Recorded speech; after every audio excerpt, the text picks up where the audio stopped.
त्यामुळे हे लोक येऊन राहिले, पण ते व्यंकोजी राजांच्या बातम्या काढून महाराजांना सांगत असत.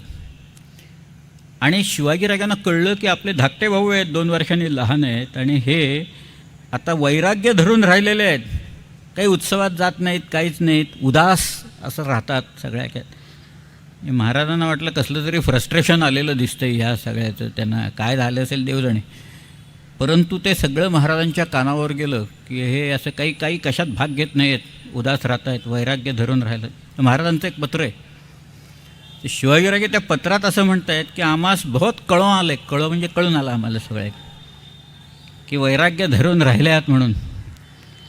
तर त्याच्यात त्यांनी असं लिहिलं आहे, वैराग्य तो उत्तरवयी करण्याचं आहे, पुढं करायचंच आहे आपल्याला, सगळं टाळकुटत बसायचंच आहे सगळीकडं, भजनं म्हणत आणि अध्यात्माकडं जायचंच आहे. पण ते आत्ता नाही, तर तरुणपणी हे असलं काही करायचं नाही. समर्थाने सांगितलं आधी प्रपंच करावा नेटका, मग काय करायचं ते करा सगळं. आत्ता तुम्ही काय करा, तो पुढचं वाक्य असं आहे की आत्ता पराक्रम करून कीर्ती अर्जित करा आणि त्याचे तमासे आम्हाला दाखवा. आत्ता वैराग्य नंतर करायचं ते करू आपण. हे शिवाजी महाराजांचं वाक्य आहे, स्फूर्ती देणारं वाक्य आहे, चेतना देणारं वाक्य आहे.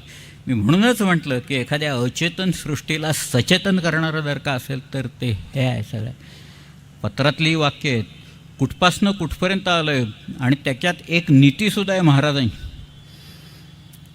म्हणजे रायगडावर बसून शिवाजी महाराजांना काय काय कळत होतं, बहिर्जी नाईक आणि त्याचं खातं होतं ना, ते इतकं भारी होतं. त्यांनी कोणत्या प्रकारे हेरगिरी केली ह्याचासुद्धा ट्रेस मागं ठेवलेला नाही आहे.